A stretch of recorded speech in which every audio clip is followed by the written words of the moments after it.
Welcome to HumanityWins.net. Please read the important disclaimer on your screen. All of the content provided is for entertainment purposes only. It should not be taken as medical or legal advice. Please contact your doctor or lawyer if you require such advice. Thank you. The show starts right now. Hello, welcome to this new episode of HumanityWins.net. This is episode 250 from September the 20th of the year 2023. Today is a Wednesday, and today's episode is The Miracle of Air Transite Flight 236, also known as the Atlantic Glider. This is kind of a milestone episode, 250 episodes. Honestly, one quarter of 1,000. Honestly, I never thought when I started the channel last year at the end of February, if I remember correctly, the 27th of February, after appearing 2 times with Pat and Joel out there from Waking the Future, that I started that I wanted to start my own thing. I came to the office on a Sunday, really didn't know how to do it. I fired up PowerPoint, the presentation software. I put an image in there. I downloaded recording software, to record the screen. And basically that was it. That was episode 1, which is quite rough the edges, but it was pure inspiration, pure, intuition. I really didn't prepare for it. And I didn't know if that was going to be the last episode of the show or if, where this was going to go. But, I'm quite happy. I'm quite happy where we are. I'm quite happy, and of course, the chats have become an important part. I didn't know at that time. So I was expecting to have some chats and some guests eventually on the show. But right now they have become a really important part with the Africa program, with the chats with my good friend Tony, the chats with Jeannie from Australia, and other guests that have appeared in the show. Some only one time, but it's great presentations, great chats, great interviews. I had the interview with Harold Clazuela and similar stuff. So I hope you're enjoying this show. I don't know if you have just latched on as a new subscriber. You're here since the beginning. If you have followed me for a while. But as probably I recently started sharing my passions in a way. So I started doing some shows on IT, on gaming, on programming, the show on Tetris, the show on Polybios game, and also the shows on aviation, which usually they have to do with strange happenings in aviation, because that's how we tell about aviation. Okay, I could probably do a show on Concorde, how it was such an advanced plane at the time, a show on Russian or Soviet airplanes. That's also very interesting. I'm very fond of the Tupolev and an issuing aircraft and all that. But usually what gathers more attention is it's a good thing that this is a miracle of an accident, and actually is technically referred as an incident because there were no fatalities, thank God, of this Airbus A330 of Air Transite Flight 236. This happened in 2001, August 2001. It's not a very well-known accident, incident, because there were no fatalities, but it's so interesting from an aviation standpoint, from an engineering standpoint, because again, similar to the show I had about the Canadian airline, also Canadian Siemens Air Transat, which is from Canada, the Gimli glider, because they made a mistake on the amount of fuel the aircraft had. They were just transitioning from the imperial system to the metric system with the introduction of the 767. And in that case, they put the wrong amount of fuel, actually less than half. And there was fuel starvation. Basically, they were without fuel in mid-flight, and they had to divert to Gimli, the Gimli Air Base. And also, thank God on that one, there were no fatalities. So this is a similar, incident in the sense that in this case, there was a fuel leak in one of the engines. And pilots were not aware of the fuel leak. They never thought they were losing fuel, and they started following procedure. They had to do what is called a fuel imbalance checklist, which is basically when the number 2 engine side wing, the tanks are mostly on the wing and the center of the airplane, started losing fuel. They cannot have that. They cannot have one wing with basically no fuel and one wing full of fuel or with a lot of fuel. That creates an imbalance, okay? That creates something that the aircraft cannot have. So they had to move fuel from the wing that had the number 1 engine and it was functioning fine to the other one. They didn't know what that was happening, but that's the checklist. They didn't know they had a leak, of course, and so what happened is eventually all fuel was lost, and both engines went into fuel starvation and stopped. There was no fuel to run them anymore, and the aircraft became a glider at 33,000 feet. they were out there in the middle of the Atlantic Ocean. It was a flight from Toronto to Lisbon, Portugal, and Toronto, Canada to Lisbon, Portugal. And fortunately, there was a little island out there with a military base. They were able to create a glide path, a successful way to reach there without engine power, and eventually landed. It was a hard landing, as we are going to see, and luckily there were a couple of injured passengers majorly, but at the end no one died. So there's an excellent video found that explains in 7 minutes what I just said with images and that. So let's watch it together. I'm going to give you my final thoughts on this very short Wednesday episode, again going back to aviation, on Air Transat Flight 236, the miracle of Air Transat Flight 236, the Atlantic glider. Let's watch it together. On August 24, 2001, Air Transat Flight 236 from Toronto, Canada, to Lisbon, Portugal, lost all engine power when it was flying over the Atlantic Ocean. The fuel leak brought on by improper maintenance caused the Airbus A330 to run out of fuel. All 306 passengers on board were saved after the plane's skilled glider pilot, Captain Robert Pesce, 48 years old, and First Officer Dirk de Jager, 28 years old, glided it to a safe emergency landing in the Azores. The majority of the passengers on the flight were either Portuguese expats returning to visit families in Portugal or Canadians traveling to Europe. With a glide distance of about 121 kilometers, this was also the longest passenger airplane glide without engines running. The Azores glider was given to this aircraft as a result of this unique aviation accident. On Friday, August 24, 2001, at 0:52 UTC, Flight TS-236 departed from Toronto with 293 passengers and 13 crew members aboard, bound for Lisbon, Portugal. The flight was flown by Captain Robert, who had 16,800 hours of flight experience, with 796 of them on the Airbus A330, and First Officer Dirk de Jager, who had 4,800 flight hours, including 386 hours on the Airbus A330. The Airbus A330, which had been in service for 2 years, had its first flight on March 17, 1999, was fitted with 362 seats, and Air Transat put it into service on April 28, 1999. It was powered by two Trent 772 B60 engines from Rolls-Royce, each producing 71,100 pounds of thrust. The airplane had 46.9 tons of fuel on board when it took off from Toronto, 4.5 tons more than was required by regulations. Nearly 4 hours into the flight, at 4:38 UTC, the aircraft started to leak fuel due to a fracture that had formed in a fuel line going to the number 2 engine, the right engine.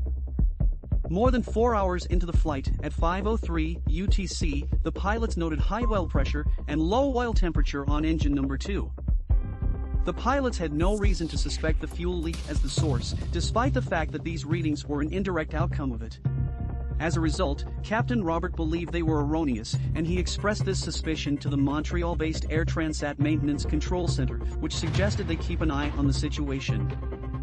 At 5:36 UTC, the pilots received a warning of fuel imbalance.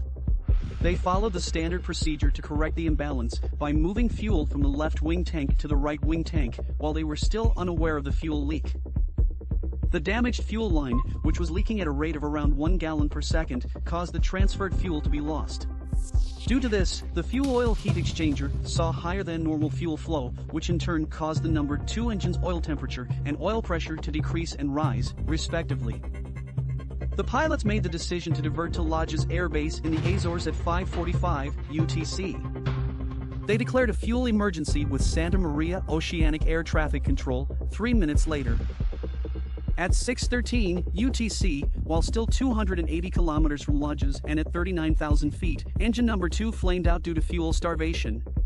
The appropriate single-engine altitude for the weight of the aircraft at that time was 33,000 feet, to which Captain Robert Pesce then started to descend to. The crew alerted Santa Maria Oceanic Air Traffic Control about a mayday 10 minutes later. Engine number 1 likewise failed 13 minutes later at 6:26 UTC, and the aircraft had to glide the final 120 kilometers from Lodges Air Base. The plane's main source of electrical power was lost when the engines failed, and the emergency ram air turbine automatically activated, supplying the primary flight controls with enough hydraulic pressure and essential power for the aircraft's essential sensors and flying instruments. The hydraulic power for the flaps, backup brakes, and spoilers was lost on the aircraft.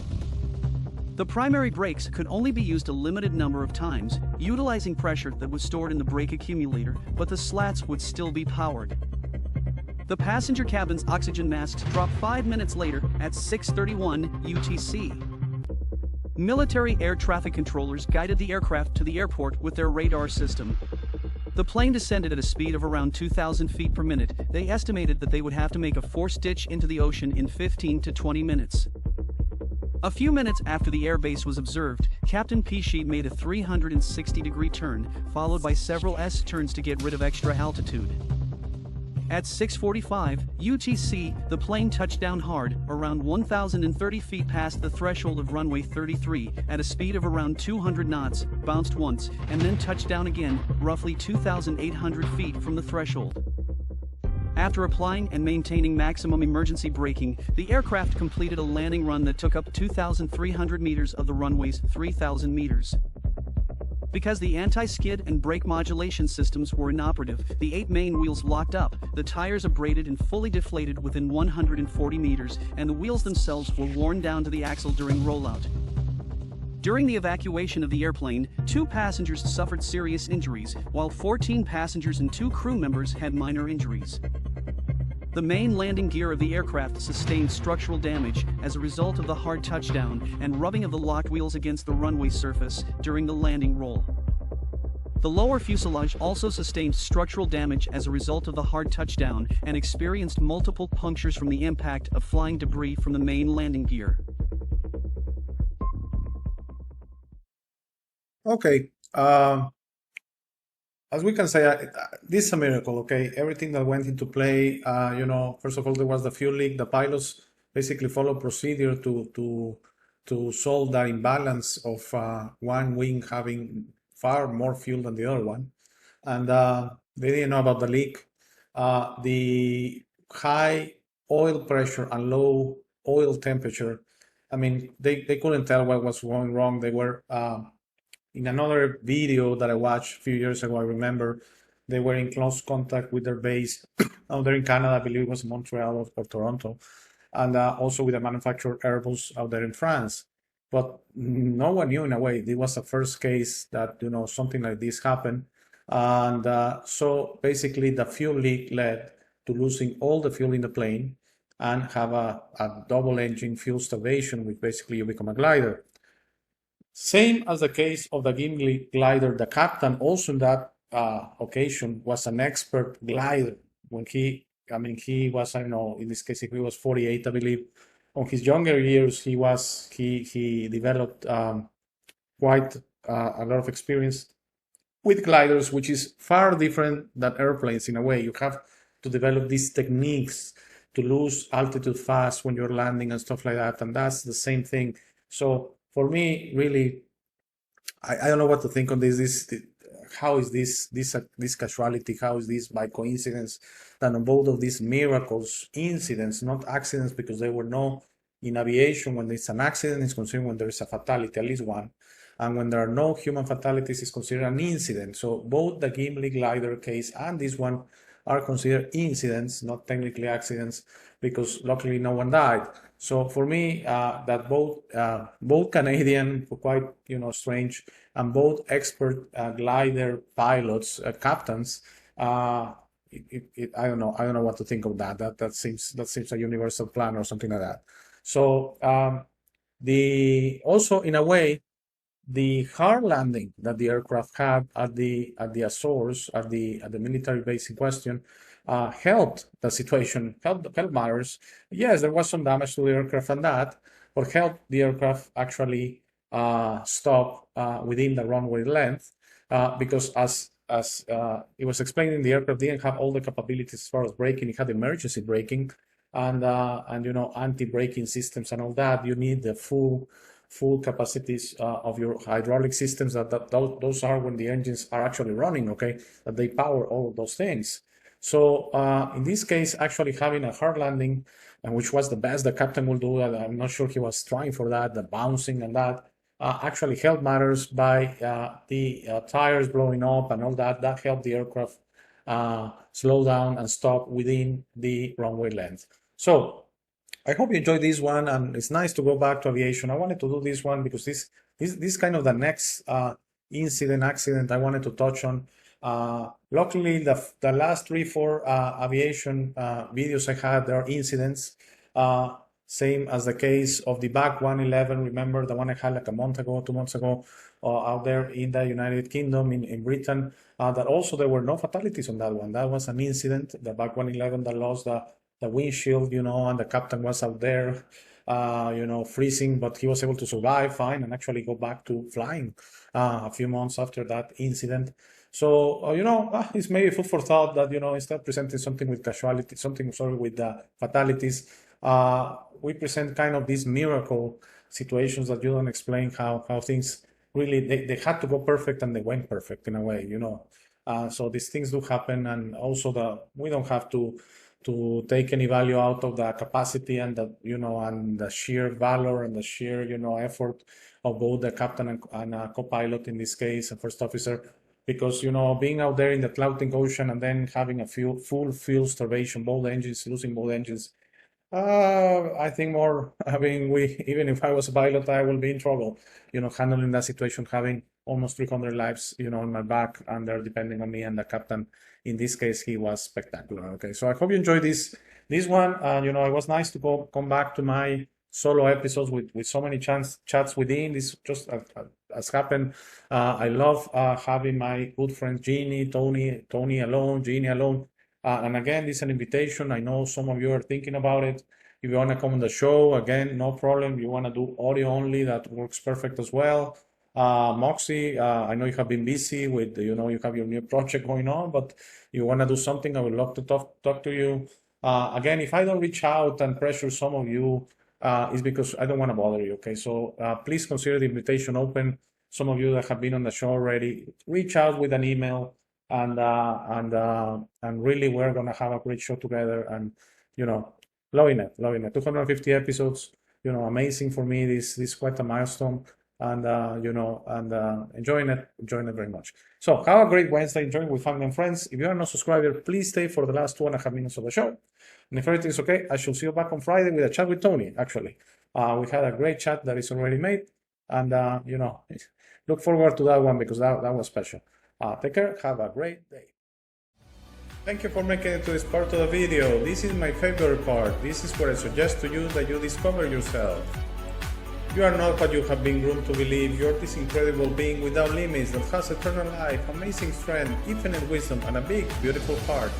All your limits are always self-imposed. Your best version in this reality is inside you. Your only mission on this life is to become a beacon of love and guidance. This version is ready to be discovered today.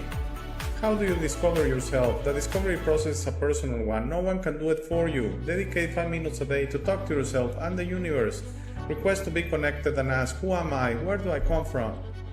You will start getting signs, breadcrumbs, and signals. You will notice how your notions about those realities start disappearing. No more hierarchies, no more competition, no more complaining, no more depending on others.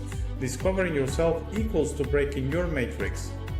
Your self-imposed limits will fall, and you will be ready to serve humanity and help break this spell and deception on us. But you must be patient to allow others to wake up at their time through their own free will. That will be really soon, you will see, and that will start the new work.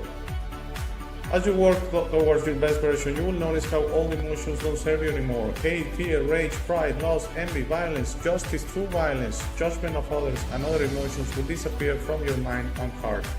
You will understand those emotions serve only the evildoers and are not you. Please try to be understanding of others that don't think or feel like you. Everyone has a process. No one is right or wrong. We're all just different. Don't be concerned about being right, ever. Don't allow pride preventing you from patching things up with family and friends. It is very important you enjoy this life with your loved ones. Put in the work to patch things up and leave it to others to decide. Please relax and enjoy life. When everyone breaks their own matrix, humanity through our community consciousness will break the final spell. The new world will start and everything will gradually fall. Governments, hierarchies, and the medical and financial system will go from scarcity to abundance for all. Thank you very much for watching. Please share this episode. If you have any comments or suggestions, please use the comment section below. For private questions, conversations, and if you would like to appear on the show, please email me at hey@humanitywins.net. Thank you again. Please don't forget to visit our website www.humanitywins.net. By giving me your time, you honor me. Have a very, very, very nice day.